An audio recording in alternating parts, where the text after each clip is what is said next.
Great, so welcome back to lesson 5 now, and we're making great progress so far. We've got our cash flow statement done, and we saw we got ending cash of 20.4. So now what we need to do is link that back into the balance sheet to complete our balance sheet and make sure it's all nicely balanced. So I'm just going to go onto the balance sheet now, and you can see row 14 is missing, E14.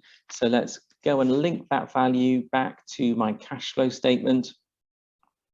Ending cash balance in E32. And you can see down in row 36, I now have a balanced balance sheet, which is fantastic. So, but I really want to make sure I've got a balanced balance sheet, not just in the first year, but also in all the forecast periods. So if you haven't already done so, that's great, but what you can do now with me is copy all your formulas across. So I'm going to do this systematically, starting from the working sheet, and select all these values, and you can just drag across if you want, hover over the bottom right hand corner, and just copy all those formulas across. Now don't worry, it's all crashed on my screen. It's really because of the formulas that I'm showing you on some of the worksheets. It will all resolve itself once I've copied every sheet across. So I'm just going to do it all manually. I'm not going to worry about shortcuts in this mini lesson. We'll save that for another time.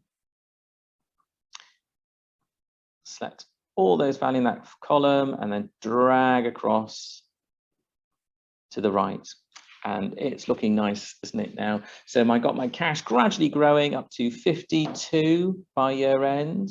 That's in year 5. Let's go and see the balance sheet. It's linked in there at 52. My balance sheet is balanced. I'm feeling pretty good right now. Income statement is looking good as well. And everything generally is moving in a nice linear trend for me, which is kind of what you'd expect. We've got a fairly stable level of revenue growth. My cost assumptions and my current asset assumptions are fairly stable. I'm gradually repaying a bit of debt. But I think it all looks fairly sensible to me. Now, that's all good. And so I think we finished this lesson, and in the next lesson, we have just one more thing to finish on completing the 3 statements, which is to look at the interest calculations.